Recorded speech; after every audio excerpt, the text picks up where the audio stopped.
What up? This is Rama Screen, and it's time for another celeb interview. And in the anticipation of Skylines, which arrives in select theaters and drive-ins and on demand and digital December 18th, I'm here talking with one of the stars of this new film, Jonathan Howard. Jonathan, how are you? Doing all right, thank you, Rama. Doing all right. How are you doing? Good, good, good. Are you ready for the holidays, my friends? Any big plans? Uh, yeah. So my wife is French. I'm English. We're stuck in America because we can't get out of this country. So we're actually going to drive up to Oregon, and we've treated ourselves to a little camper trailer. So we're going to go to Oregon and pick it up with our 2-year-old daughter, and have a couple of weeks, just the three of us. Well, I thank you for taking the time with me today, and congratulations on Skylines. And now, we all know that this is the third and final installment of this science fiction trilogy, Skyline trilogy. Liam O'Donnell, who wrote and directed the second movie, came back, and some of the previous cast members also returned. So, what was that like for you coming into this already established franchise? Everything's already said, people know each other on a follow-up story, working with people already familiar with this universe.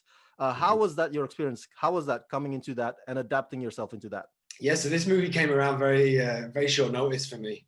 I thought I was just going to be taking care of my daughter while my wife was working. And then it's like, no, I'm going to Lithuania for 3 months. Um, and I was aware of the franchise. I'd seen Beyond Skyline with Frank Grillo. Really liked that movie.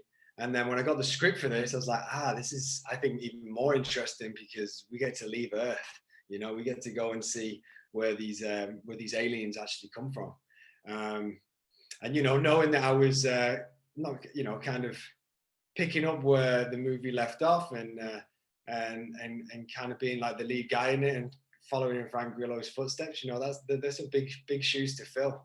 But all I can do is do my job and like reveal my own characteristics through this guy Leon that I played, and connect with the material, and just be of service to Liam and the guys that want to tell this story. So I did that, and they were very open, um, very much into collaboration, and that's how I like to work. So it was actually a really good fit, and I had a fantastic time shooting this. You've done sci-fi before, right? I mean, I would argue that The Last Ship has sci-fi elements, and World War Z is a sci-fi horror. There's sci-fi elements also in Thor: The Dark World. What do you think makes your experience working on Skylines different or separate from all the other sci-fi you've done in the past? What is it about this movie that stands out in this genre? Um, well, so for me, from doing big movies like Godzilla, King of the Hmm. Monsters, and Thor: The Dark World, and World War Z. That was like my first job out of drama school. I was only a very supportive role in World War Z, but you know the biggest difference is is the level of collaboration that you can have on it. As much as I love doing Thor and Godzilla, you know. These movies are $160 million, $180 million budget. Skylines managed to make a movie of the quality that it did with a budget of probably like a tenth of that. And I think Liam has done an awesome job. The SFX guys, the producers, Matthew Chose, they've done an awesome job because I don't think you see that difference in quality. Um, and because it is an indie sci-fi movie, there's a freedom that you can have on these films that you can't necessarily have. Even, big actors that are on movies like Thor and Godzilla, seeing how controlled the environment is because there's a hierarchy of, however many producers. It means that the actors don't have that freedom to say, you know what, I want to do a take like this. You know what, I'm going to say this because it's an indie feel movie, but a sci-fi. It just meant that you have greater freedom to make bolder choices, and sometimes they work and sometimes they don't. But it's rock and roll filmmaking, and that's something that's for me was the biggest difference. Like the freedom as an artist that I could have on that film is something that I love the most about doing Skylines. All right. Thank you for sharing that. Let's talk about Leon for a bit here. How would you Mhm. describe Leon? Because as I was watching him, without giving spoilers to the fans, of course, Leon means well, even though he doesn't come off looking like he means well. He's a decent fellow. I mean, how would you assess somebody like Leon? I think when we find him at the start of the movie, he's a guy that thinks he thinks he's got it together. He Mm. thinks he's chosen his tribe, and he thinks he knows that that's where he's meant to be. I think he's lost, but he's not aware of how lost he is in the world. Um, and you know, when he's chosen this brotherhood, shall we say, you know, with Alexander Siddig and with Daniel Bernhardt, you know, that he thinks this is the way to spend his life. He's also, you know, he's heartbroken. He lost his sister a few years ago, and there's resentment about that, and there's a distrust of these pilots and of these aliens that are now living on Earth with the humans in Skylines. Mm. So I think he has a lot to learn in the film, and I think he does. And I think the arc of him was what probably interested me most about him. I think on paper you see where he is at the beginning of the movie and where he ends up. There's a real transformation, and you know, as if for a human being, as that it's hard to change. You know, it's really hard to change your outlook of life, and I think he does that in the movie.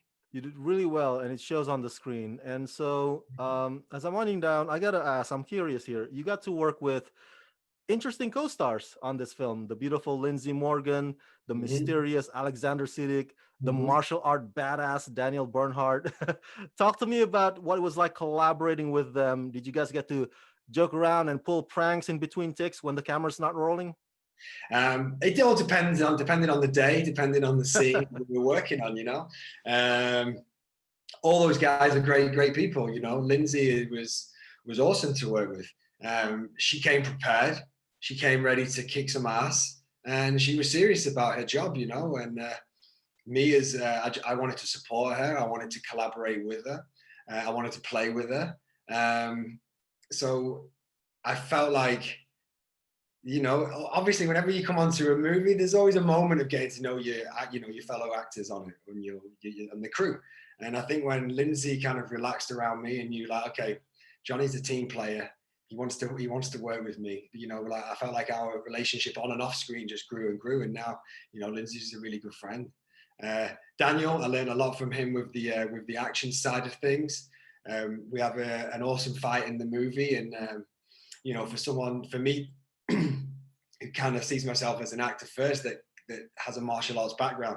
Daniel sees himself. He said this himself. You know, he's a martial artist and an action actor, and then an actor. You know, so there was a real learning experience for me of doing those fight scenes with him. I could see this guy. This guy's been doing these fight scenes for, you know, I don't know, 20, 30 years now. And so I really trusted him and listened to him, and I think, you know, the action stuff that we did together really worked, and I learned a lot from him. And then Alexander Siddig, you know, he's just a really nice human being, no ego, easy to talk to.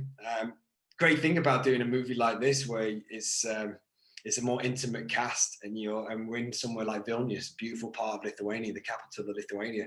It's a small little capital, small city. You know, Lithuania's got like it's this population like 2 million people. So there was a real opportunity to hang out with each other at night time, and go for dinner with each other and have a drink with each other.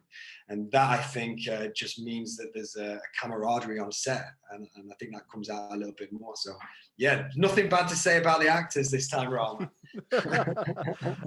As sci-fi nerds, we love to cosplay, and so I want to ask you, what's it like wearing that costume, wearing that suit, and is it comfortable to fight and act, you know, wearing that? And also, what was it like playing off against practical effects versus visual effects or green screen? Okay, yeah. Well, the costume was an interesting one. The first time I tried it on, I was like, "This is awesome. This feels so good. Like leather alien astronaut fighting outfit. Like this is amazing." And the weapons that they gave me, I think I have the most weapons in the movie. And like my game was like, how do I get rid of some of these weapons in each scene? Because they got heavy after a while, you know. Like I have a flamethrower at the beginning. It's like a heavy piece of Cool. machinery. But then, you know, then I realized, hang on, we're filming this in the middle of summer in Lithuania, where it's, you know, temperatures up to like 35 degrees Celsius, like 100 degrees Fahrenheit.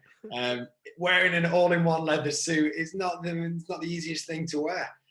But then I just looked to like the guys playing the pilots, like Jeremy Fitzgerald, who plays Trent, and they had it even worse. They had to walk around on stilts, and they had like big, thick rubber latex suits.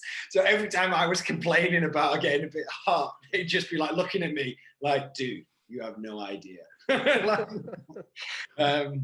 So, you know, that's kind of the costume side. And then, but again, like, because Liam wanted to use actors and stunt guys as much as possible for the aliens, it makes the actor's job so much easier. When you have a human being behind the mask, there is something that can happen. And because I got on with Jeremy so well, I plays Trent. Something that I didn't even think about that people have told me, it's like, oh, you guys have a really good chemistry, like you and Trent. And I'm like, that's so fascinating, because, you know, it's just an alien, but it's because there's a human behind it. As opposed to, you know, doing these other big sci-fi movies where you've got normally like a pretty bored first AD. Okay, and now the monster comes out and you're scared. Oh, what's the monster doing now? Oh, he's picking up a human being and he's eating the human being. It's like, that's a lot harder to play, right? You know. But for everybody, my fans, go check out Skylines in theaters, drive-ins, and on demand and digital December 18th. Jonathan Howard, thank you for talking to me, and congratulations, sir. Cheers, Robin. Nice to meet you, mate. All the best. Good luck and Merry Christmas.